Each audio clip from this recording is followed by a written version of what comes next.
And I felt so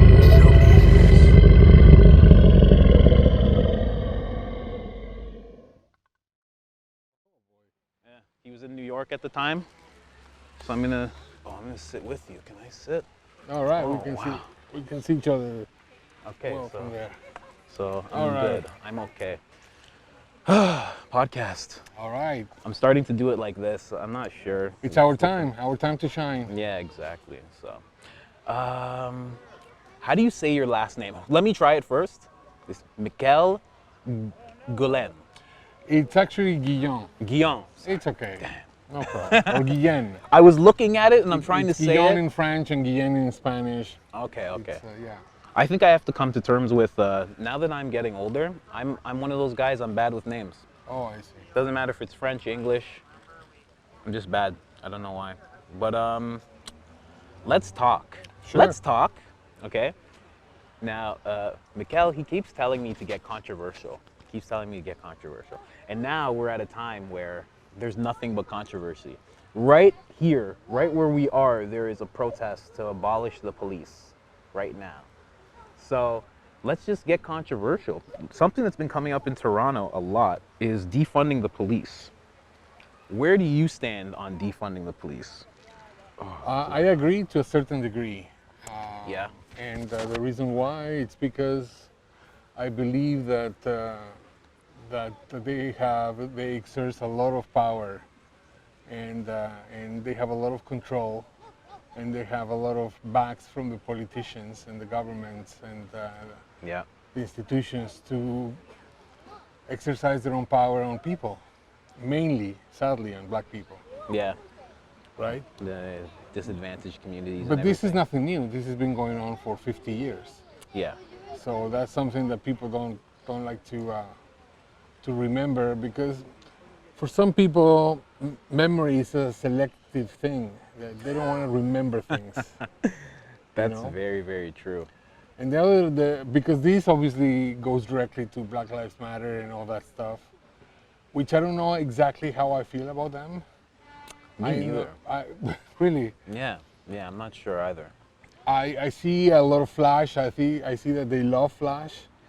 I see that controversial videos with them and Hugo Chavez. Sorry, not Hugo Chavez. Maduro from Venezuela, Yes. Yes. and that's a controversial figure. But to me, deep down, and this might sound maybe cringy to you, but I think the Black Matter issue, yes, we have to deal with that at some point starting now, but at the same time, there also has to be a teaching of whites of how to treat people. Yeah. You see.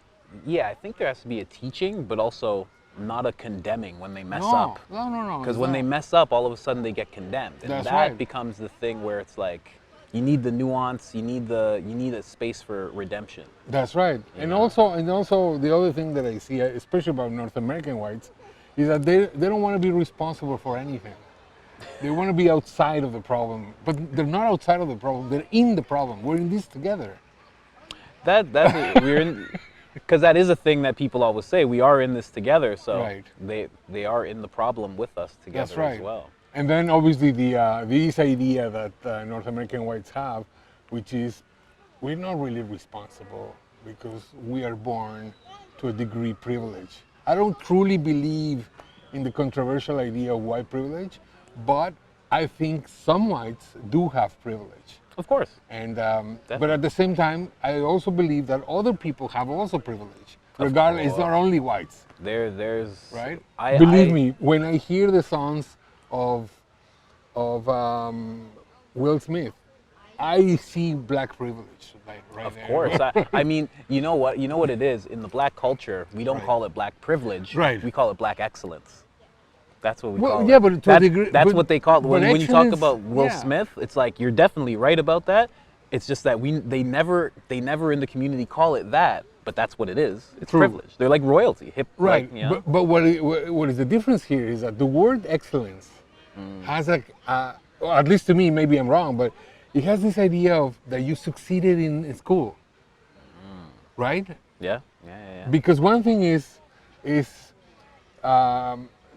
to have excellence in your life, which is to have success or to exceed your own expectations and your family's expectations and the society's expectations. But one thing is to use that to your advantage, which is what usually the whole white privilege is, because normally the white privilege thing is something related to gardening, right? And being What was that word you said? gardening. Cardin? Yeah, meaning that they stop you because you're black and you're driving. Carding. Yeah. Because if you're white and you're driving a BMW, they're not going to stop you. Yeah. But it comes to that, and the whole thing going to stores and anyway, it's. Well, you know what? Yeah, these are the little things that you're bringing up that black people know about more, right. or even people of color know about more, like the getting carded thing. Right. And like when you say going into a store, I know what you mean right away. Yeah. Because it happens to me even still. Like all the time. I don't know if you have heard about this, which is something shameful to me as my French heritage, but there was a very, very fancy store in Paris who they did not allow Oprah Winfrey to get in. But you mean Paris? Like France, Paris? Yeah. They're not racist people though, no? They're not known to be racist, are they? Oh my God, that's a whole different podcast on itself. Yeah, no. But I mean, not allowing Oprah, because they didn't know who Oprah was. They just saw a black lady. Lady, right? They They just lost Good. right there $500,000. Jesus, maybe more. Maybe more. You never know. Ooh, That's man. right. Good Lord. That's crazy. Let me make sure you're still recording. Yeah. I just can't see my dot. There it is. But yeah, so we're talking about this whole thing, white privilege, black privilege, all that stuff, Asian privilege, you know. But yeah, what do you actually think about defunding the police? So you agree to an extent. Here's what I think about defunding the police. Right. I agree with a reallocation of their money. Like it needs to go to different places. So like when they started getting these cars where it was like all gray and like you couldn't see the writing as much and it was a little more sinister looking. Right. I don't think they need things like that. Like I don't know how it is in Canada. I know in the United States they have tanks. They have ridiculous things like this. They don't need stuff like that. Like I think a reallocation of whatever fund they have for things like that should be brought over not to other communities, but to their training. Right. Because all of this stuff that they're doing, all these poor actions that we've been seeing, it speaks to their training.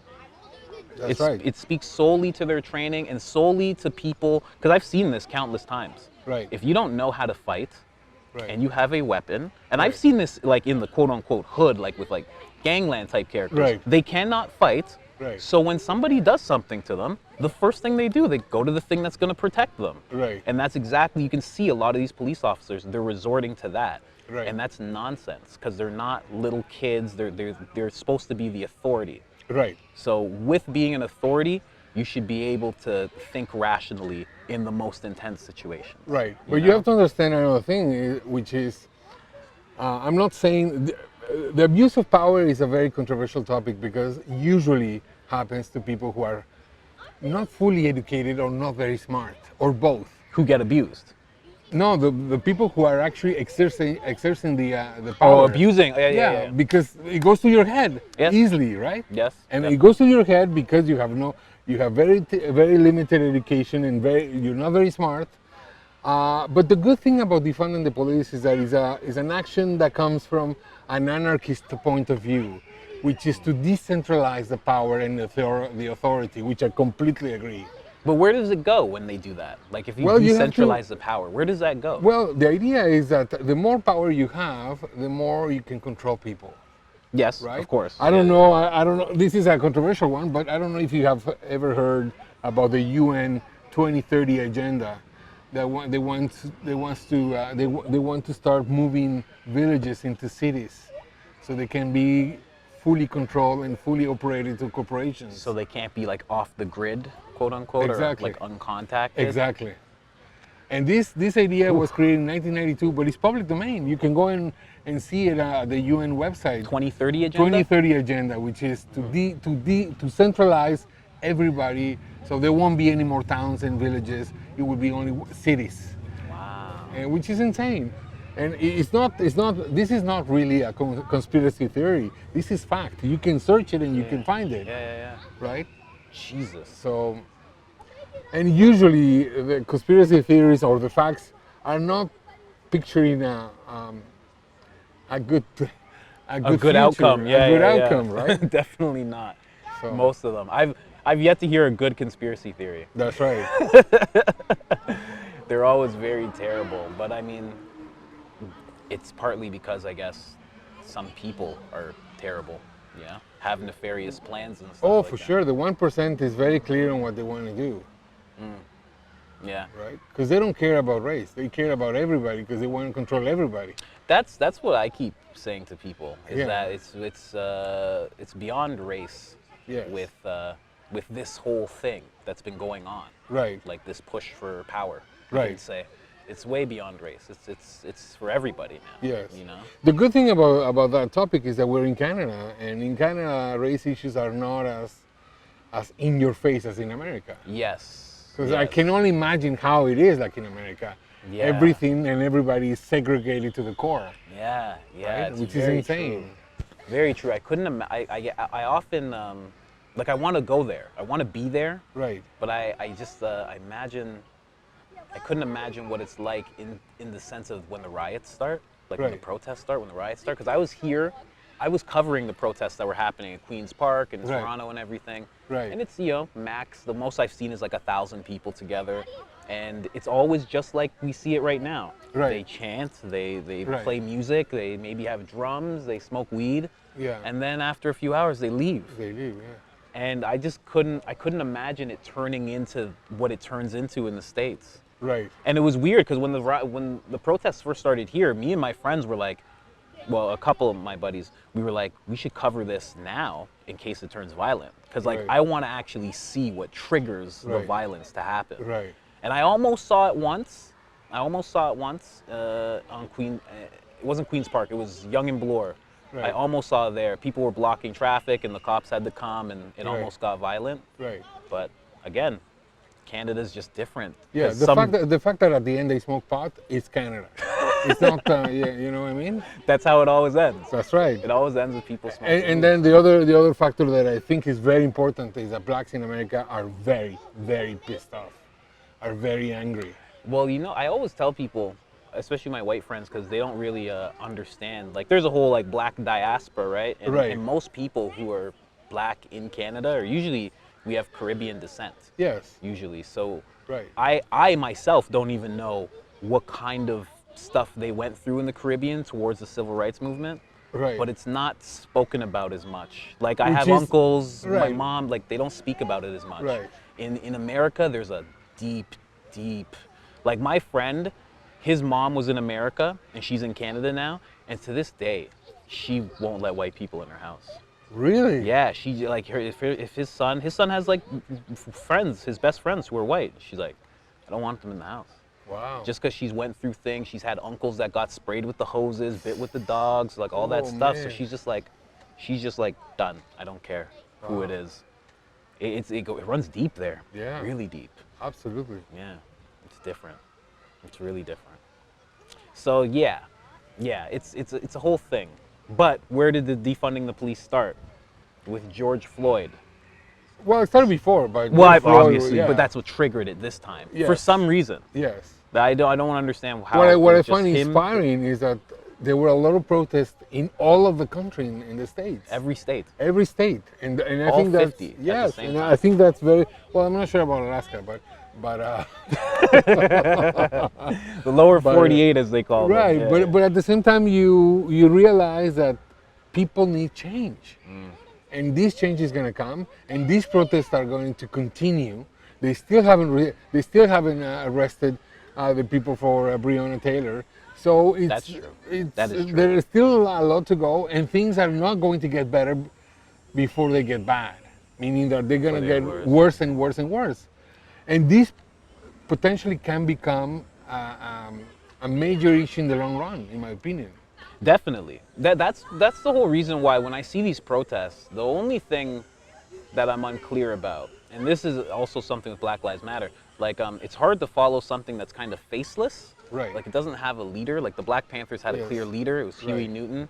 Like civil rights movement had Malcolm X and Right. Martin Luther King. Like you Yes. could look at them and you could see them and follow them. Right. But this doesn't have that. And with that brings about, when these protests happen, there's no real, it doesn't seem like there's a real agenda. Right. Like there's no itinerary of what they actually want to stop This happening. this is the main reason why the amazing Occupy movement died. Because they didn't think that they needed a voice as a way of saying the whole people is talking. Yeah. The problem is that 99% of the times where these people were interviewed, they all look alike, Yeah. and they don't have the mastery of someone who's a leader, who's voicing the real concerns of why they're doing the things that they're doing, Yeah. right? And therefore, they just look as guys from Mad Max, the movie, Yeah. and then nothing came out. But the idea is very interesting, Yeah. right? Yeah. See, that's my whole thing. The whole thing of like, if they had, like, when I was covering the protests, there was another photographer with me, and he's like, the way I think protests should work. He's like, I've been covering protests for years. He was like an older gentleman. Right. He's like, I've always thought that like there should be one thing every protest is about, Right. and like it doesn't stop until they get that one thing. Right. So it's like they go to wherever they have to go to, whatever building it is, Right. and then they say, we want this thing. We want someone to at least take one step today, right now, towards Right. this one thing. And like every time there's a protest, do that. Right. And even if it's the same thing, taking another step towards it getting done, whether it's a change in law or a change in funding where some funding should get allocated, like, there should always be that. But every time I'm at these protests, I'm not seeing any type of real goal. Exactly. It's And almost to therefore just be heard. In order for you to have change, you have to have a goal. That's been the whole mantra of my life. So that's how it's very important to know what you want in life, so you can achieve that. But the problem with these people is that they don't want to have a unique voice to their concerns, because they think that having a populist approach is the best. That's why when you see all these dancers, women, especially in Latin America, who are dancing, you are the rapist or you're whatever. All these things are happening, but nobody wants to take a real voice, Yeah. right? And whoever wants to take a real voice is going to the extreme, right? The new left is not what the original left was. Right? You know what? That's actually a good point that I'd love to get to, because you are a bit older than I am. Yes. And I haven't cared about politics pretty much up until like a year and a half ago. Right? So I'm learning a lot as I'm Right. going. Okay. What was the left? What did it used to be like? It's very simple. The whole left was originated in Russia through the revolution, Okay. and the whole idea was to care for the workers' rights. The workers' rights. That's where that started? Yeah, that's the whole thing. That's the whole unification and having that's the essence of socialism, right? Which is to have a society that is equal, that everybody has a good job, but everybody earns the same, which is pretty much a socialist communist idea. That's Cuba, no? That's Cuba, that's China, that's Russia. But what happened is that in the late 90s, when the Berlin Wall fell down and the Soviet Union went down, Yeah. they didn't have any more reason to care for the rights of The workers. the workers. The worker, the only thing at that time that they care about is to have a new car, not a new possibility to survive. So the left has to reinvent itself to start caring about the oppressed, the less fortunate, feminism, all these issues that are valuable. Yeah. But the problem is, in my opinion, they're taking a rather extreme take in a very violent and uprising way. Well, that's what I mean. When did it get like? Because right now, like what I've noticed Yes. is just like maybe in the past, I don't know, I want to say maybe 8 years, Right. where it's gotten where there is an extreme left, but Right. where I feel like whereas 10, 15 years ago there was no extreme or extreme left. I mean, there was no extreme left. Like there was no people going to these extremes, shouting people down. If you go, for instance, if you go to a university in Canada or in the States and you're a white man, Yes. and you present something, they will automatically devalue, they will remove the value of you just because you're a white man. The most evil thing right now in North American politics is the white man because of what he has done. But at the same time, all these issues that I told you about, feminism, the oppressed, transgender issues, even environmental issues, are related to the fact that everything is, I'm sure that you have heard of this word, everything is about what they call the patriarchal Yes. intention. I've been hearing about Right? this. You don't hear about the matriarchal.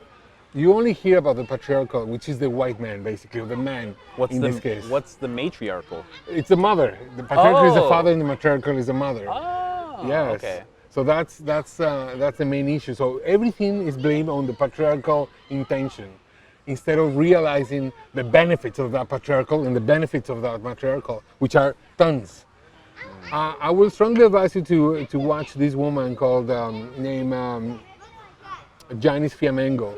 She's an academic who has challenged the academics politics, because all these ideas about the new left are coming from academia. So universities are not what it used to be, where you can talk about ideas and share ideas and debate ideas. Well, that's where it is. That's where you're supposed to make your mind and your arguments and your everything strong, right? Not anymore. Now it's a machine of the power of the extreme left, with ideas about washroom for transgenders, a feminist to the main core, to the third wave, which is insane. What is that? The third wave is feminism. In its origins, it started with the first wave, which was in the beginning of the century, where women will have the right to vote, and women will have certain rights approved. That was the first wave? That was the first wave in the 1920s. Okay. And then in the 1940s and 60s, no, 50s and 60s became the second wave. Okay. With all these crazy women like Andrea Dworkin and all that. Was that the liberal, like the liberty movement, like the burning the bras and everything? No, you're that's a talking about? different thing. Okay, but, okay. But this one is in the 60s and 70s, there were really strong feminist women that were very famous by being radical, by being completely in your face. Yeah. And now the third wave is this whole idea mixed with gender issues, with gender fluidity and with all that stuff, that they want to remove the whole, because there's one thing called sex and another thing called gender. Of course, yeah. And gender is a social construct. I've heard. But they don't want to talk about the fact that gender is not a biological thing. It's a social construct, therefore something created for. It's not something that you can prove. Right?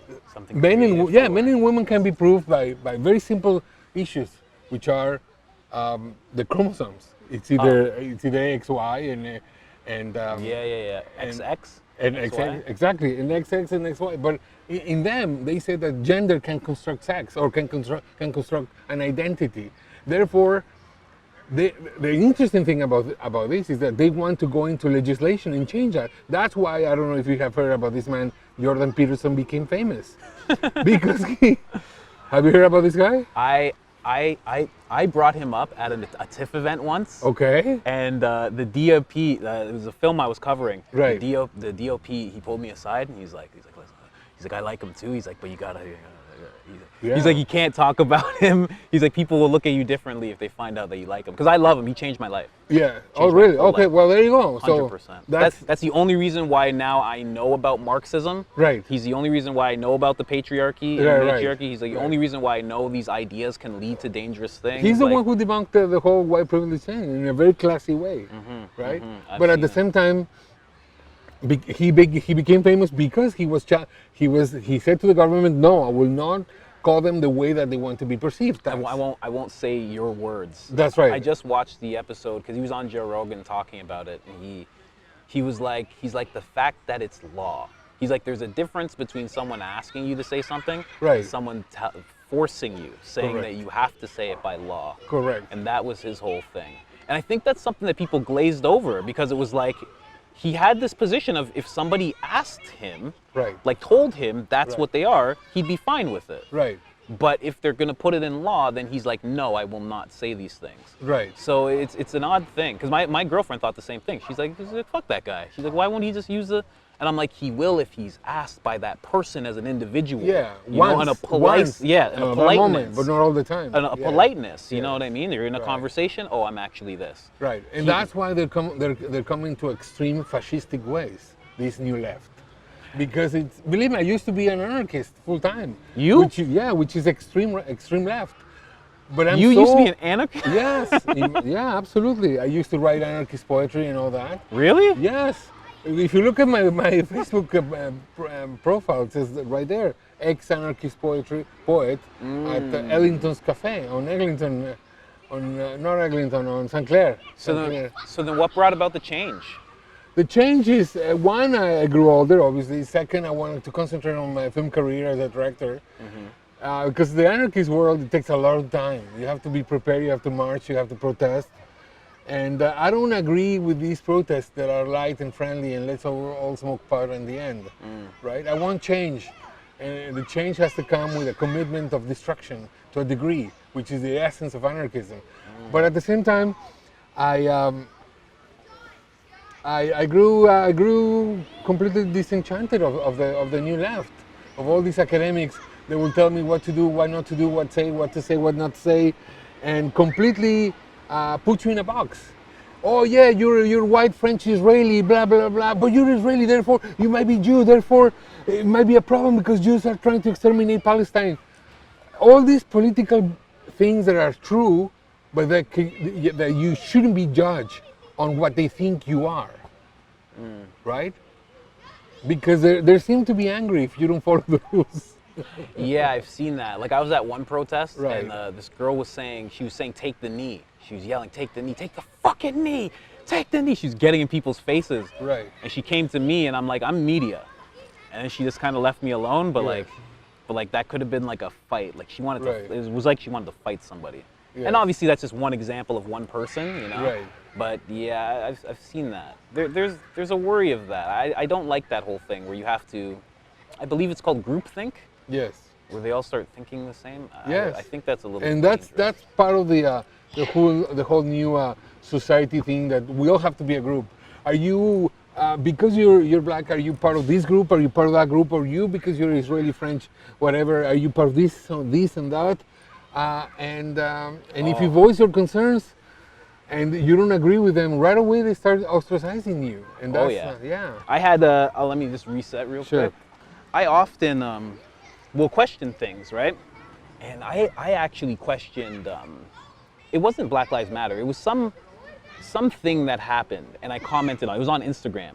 Right. And then this white woman started berating me Right. because she's telling me that I'm black and I should be thinking this way, and you should be. And she told me to grow a pair of balls and fucking step Yeah, up. And I'm yeah, like, yes. I'm like, what the fuck? Yes. This It was is crazy. It was nuts. yeah. This is the famous phenomenon as the Karen. The But Karen is that. yeah, I guess you could classify it as But- that. I don't even know, because it was such a weird thing to be. But you see be- how I was ignorant. getting told off by this white woman, and we're talking about a black issue, Yes. and then it's like, if she's aligned with Black Lives Matter, shouldn't she be like taking what I have to say no, it's more because seriously? Like, this woman that attacked you was extremely stupid.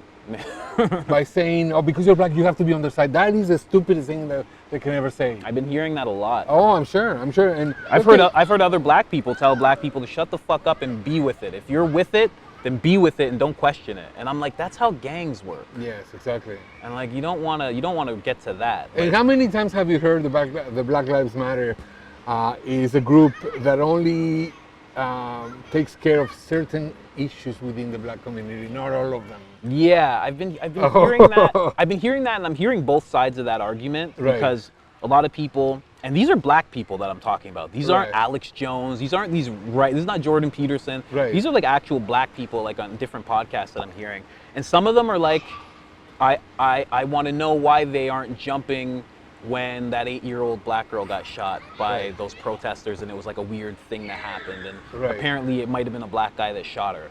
Like, he was shooting into a crowd. He didn't mean to shoot her, but he shot her. Right. And she died. And he was like saying, like, why don't they react to those issues?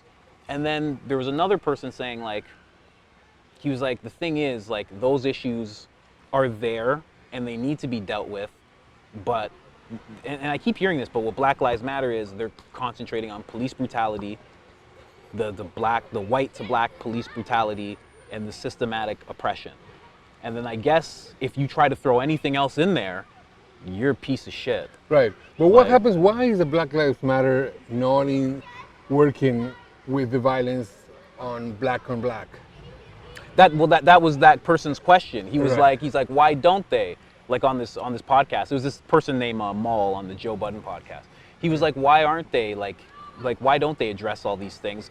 And one of the things that he said, he's like, how can we expect everybody to care about us when we show these signs that we don't care? That's right. And then the person beside him, his response was like, he's like, you know, like I said, those things are real. Those are real problems, but that's not, like, it's not the time. I've heard a lot of people say that. Like, when they talk about black on black stuff, like, now is not the time for that. I see. And the only part of that argument I don't understand is, why is it not the time? Like, because I think they want to prioritize the fact that the violence from white to black has to stop. Right? I don't know. I myself, ever since all this happened, I've been seeing I call it an organized push. Right.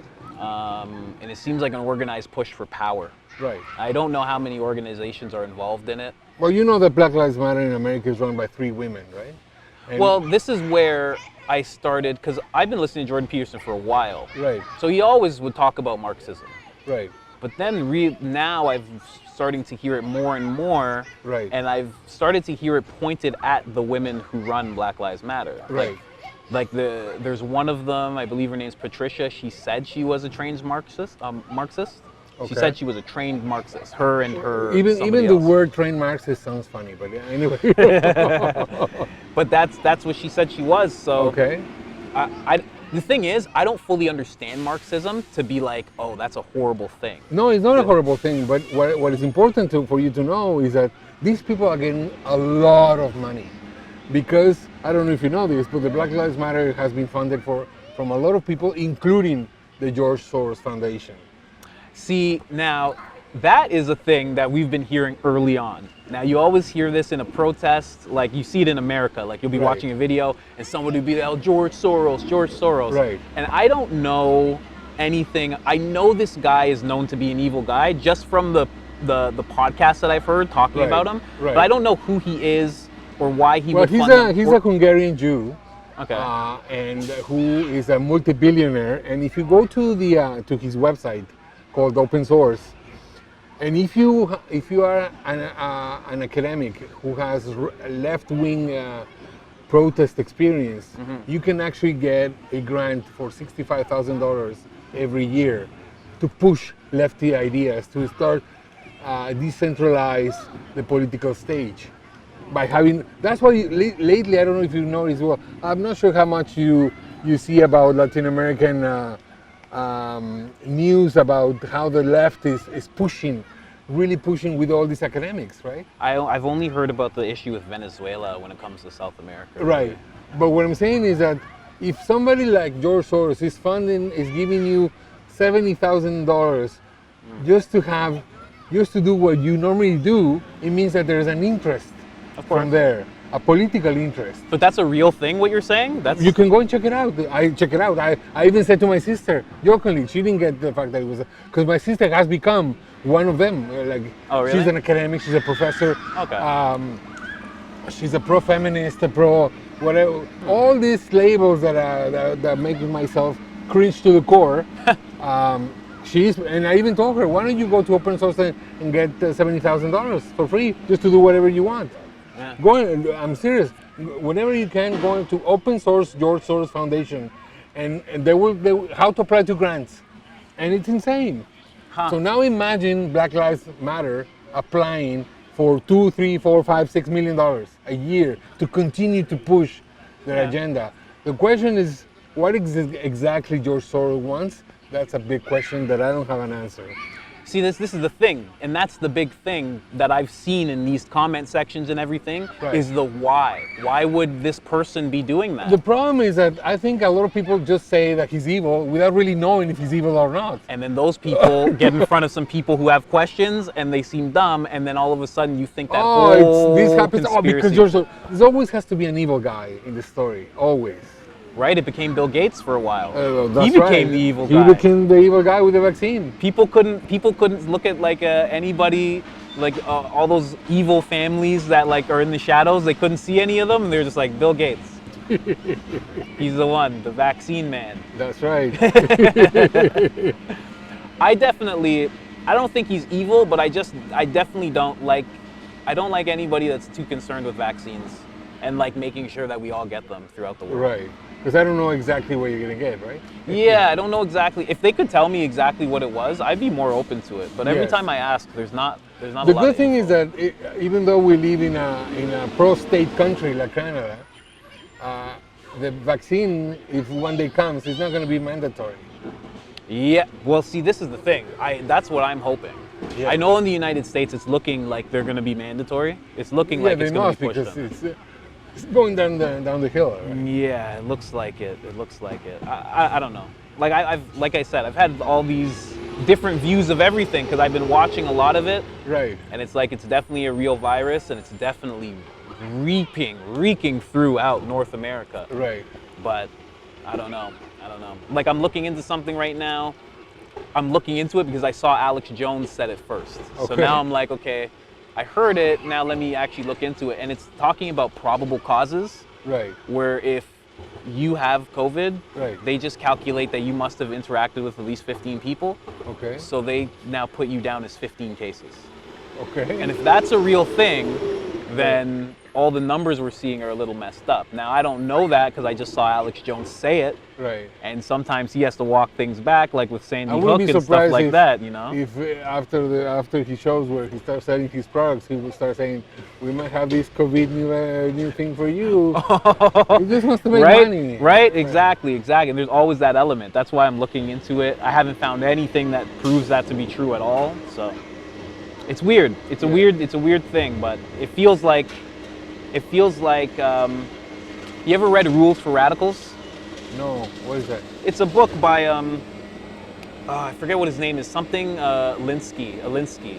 Okay. Maybe Louis Alinsky. I'm not sure, but basically, he talks about the rules for radicals. Basically, this is someone who's like Hillary Clinton loves this guy. Like she Right. follows him like very avidly, and he has this whole book of basically rules that if you look at today's society, like Right. the left is now executing pretty heavily. And one of them is never let a good crisis go to waste. Right. So it's like, Well, it's I a- guess a few corporations were able to make $600 billion in 3 months of the pandemic. were they? Yeah, that's well, 535. But I mean, still, how can somebody make money out of a pandemic? It's insane. But that's why they happens. keep wanting to do this. Because I'm sure that there's going to be another virus in 10 years from now that is going to be 10 times worse than COVID. Yeah. But the thing is, there always is. That's why it's like there's always a flu strain. Yes, There's always people that die from the flu, that's right. and it's every single year. So basically, I'm good with this. Yes. People are making their own choices. Most Right. people are distancing. People who need masks have masks on. These kids playing soccer don't have masks on. I don't think they need masks. I think Right. that would be detrimental to their breathing right now. So Right. I think choice is like just the best thing when it comes to that whole mask pandemic thing. A lot of people don't agree with that because they feel like we all have to do it for it to go away. But I think if choice goes away, I think that's the worst thing. Yeah, I think so too. Yeah, I don't know, man. So controversy. There was a lot of controversy. Can we talk about film stuff now? Sure, go for it. Go for it. Ask me anything about film. Well, I was gonna say in film. This is a question that I had, because today, like a Netflix executive, he was on the phone Right. and he was having a call with people, and he said we can't have people saying nigger, and he got fired. because he said the word.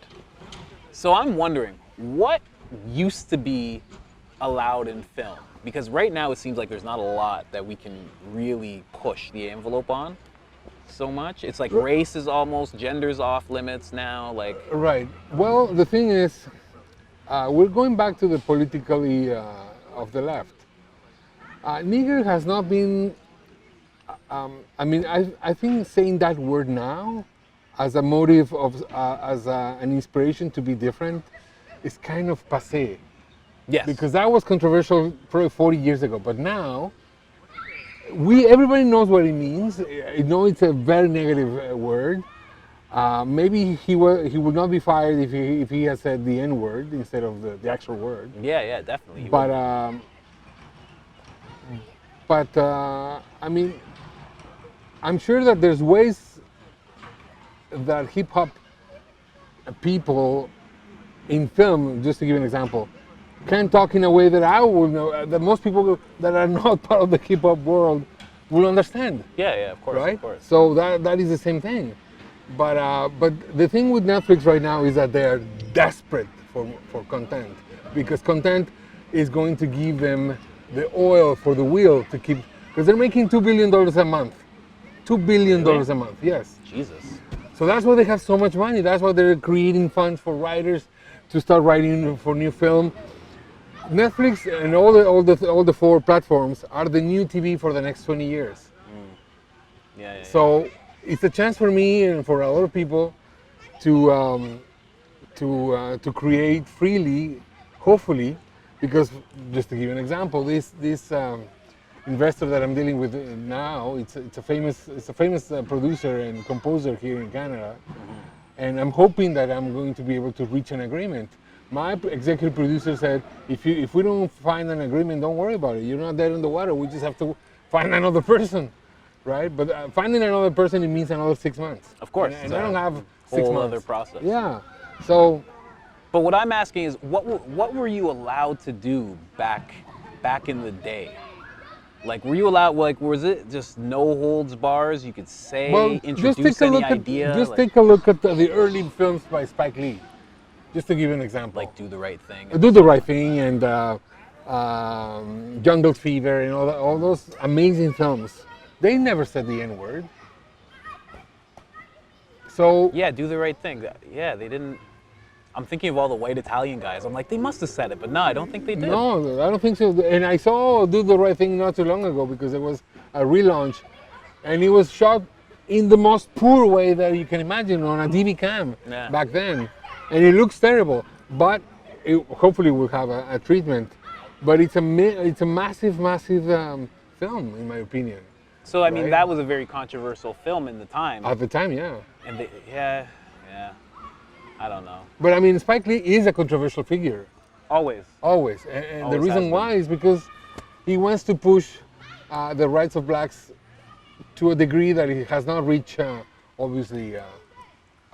Not since ancient Egypt. What's the name of that guy? Louis Farrakhan. Louis Farrakhan is problematic, in my opinion. Yes, you know what? Somebody, this gentleman named Nick Cannon, he actually brought up... Oh, I know that guy. Yeah, he brought up Louis Farrakhan. Yeah. And he ended up saying that Jewish people and white people were closer to savages than black people and are the true animals. Wow. And he got fired. Oh, yeah, that guy, yeah. Yeah, he got fired from everything. He's done. Wow. He said too much. Said too much stuff. But you know what? But you know something about the things he said? I think if he said it better, he wouldn't have got fired. Right. Because he found it a point to say Jewish people and white people. This is what he said. Jewish people and white people had to resort to animal-like tactics when they left Africa and were in the Caucasus Mountains. But what he could have said was the Africans that left Africa had to go through things when they got to the Caucasus Mountains. Right. Because they weren't white and Jewish at that time. They weren't even white. Their pigment hadn't left their skin. Yeah. So why would you brand them as Jewish and white at that time? It just shows like the mindset, and he handled it wrong. Do you think he deserved to be fired? Well, the thing is, he got fired from a show called Wilding Out. It's the longest it's the longest standing show that MTV's ever had. Do I think he deserved to be fired? No. because immediately, and obviously celebrity, we can say this is damage control. Right. If he has a publicist, it probably is. But I mean, right away, he sat down on his podcast with a leader in the Jewish community. He's taken the time to learn a bunch of things about what he said and what he was talking about, and probably learning why Farrakhan is problematic in the Jewish community's eyes. He probably learned a bunch about that, and now he's at a place where he took everything back, and he doesn't feel that way now. Yeah. So it's like, does he deserve to be fired? Because now all of a sudden, No, after I that, think if he had done, if he has said what is being documented for a long time, which is the unbelievable relationship between Jews and blacks. that's what I was going to say. Like, why didn't he acknowledge that connection? Yeah, that connection. But if you don't feel that connection, Yes. Especially if you're talking about Farrakhan, right? Yeah, If but you're Farrakhan- somebody who believes in what Farrakhan says, then you're not going to feel a connection between yourself and a Jewish No, person. because Farrakhan was famous for saying, go and murder a white person. Remember? Really? Yes. I've never listened to any of his Oh speeches my God. before. No, the problem with that guy, the reason why he's crazy is because he has this need to talk about black issues, but from a very violent and Islamic perspective. I'm not saying obviously that Islam is per se a violent thing, but it's just unbelievably misleading to the people who believed in him as a person of influence. Yeah. You know what I mean? Yeah, definitely. Because if you take a look, even one of the most famous hip hop producers happens to be a famous Jew, Lior Cohen. Lior Cohen has produced some. Oh yeah, he's like an executive. He's an executive. He's more of an architect in hip hop okay. because he was at the beginning. At the beginning. Like when everything happened, Yes. he was like at the beginning arranging the shows to happen and everything. That's right. Along with Russell Simmons. That's right. Yeah. Just a big Israeli dude, 6'3" Israeli dude. That's right. Just making it happen in hip hop. That's right. Yeah. But those films were influential the same way that Killer of Sheep was super famous. And if you haven't seen that film, I strongly recommend it for you to watch it. Killer Sheep? Killer of Sheep. Killer of Sheep. Yes. I've never heard of that. And it's a very, very famous black film, super influential. And but at the same time, you know, people seem to forget the power of cinema. And that's one of the reasons why also, the same way that Netflix became what it became, for the past 10 years, documentaries have become more important than film itself, to a degree, right? Because a documentary is what a reportage used to be before on TV, like 2020 or 48 hours, the murder or whatever. 100%. 100%. Right? So the documentary becomes the news story laid out in a film way, but you have to go in and see it in a movie theater, right? Yeah. So, yeah, that's funny you say that. I was editing an interview by this gentleman. His name's Jared Mazza. He's a writer, young guy, just trying to make it. And he was talking about that exact same thing. He's like, it's important to be a creative because now creatives are the people who ask the big questions. He's like, it used to be the journalists. He's like, Right. but now real portage is dead. Right. He's like, it died years ago. He's like, Right. so now it's on the creatives to look at the world and see these issues and Right. package it in a certain way Yes. and present it so people can actually like think about these things. yeah, and not only that, that was an idea that Shane Smith got many, many years ago. Yeah. I love Shane And he blew it because of his own ego. Shane Smith blew it? Yeah. What happened? What did he blow? Yeah, well, he started to think big. And Very big. Very big and very fast. Yeah. And I didn't like that they sold to Fox a little bit. They sold. Yeah. I didn't like that. But And, whatever. and I didn't like the fact that, you know, Vice could have been a huge, bigger than of what it is. And they lost contracts. The way, there's an article that I'm going to send you, amazing, called The Rise and Fall of Vice. And why this happened, and how was their approach, and how they went from a tiny shithole in Montreal to the biggest office in New York City, making millions. They started with welfare money. They just had So- disability checks, and they were just doing it with that. Yeah. Crazy. But at the same time, they started to do something that obviously, what's the name of this guy? Shane Smith, No, the other creator, John Oliver. Who was the guy before John Oliver?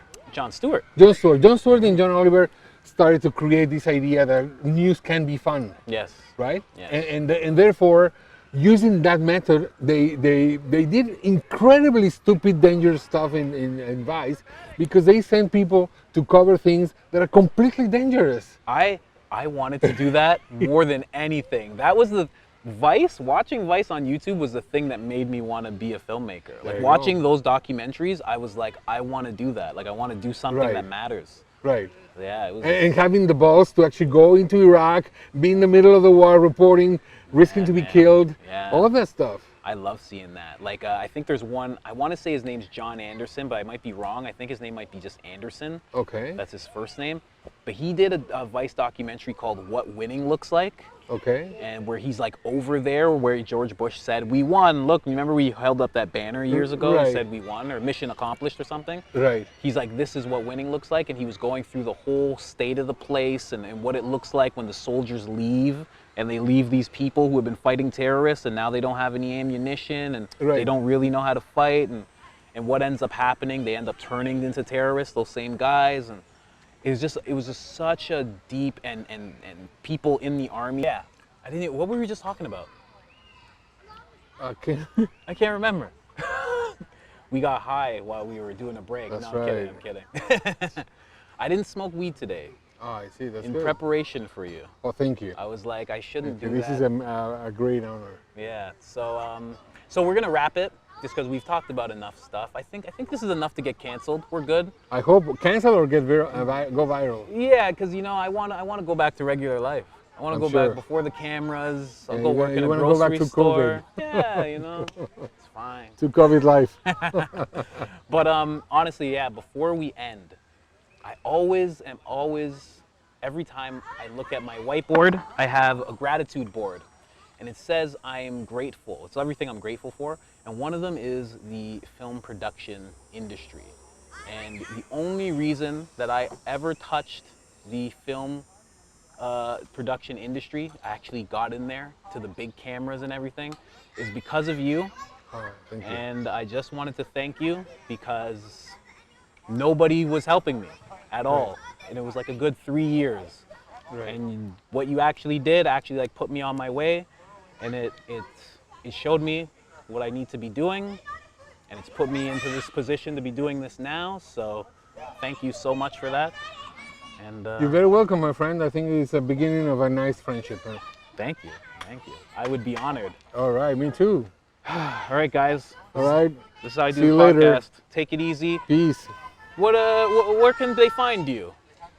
They can find me at mikelguillen.com or just Google my name, Mikel, M-I-K-E-L, G-U-I-L-L-E-N. Done. All right, guys. Peace.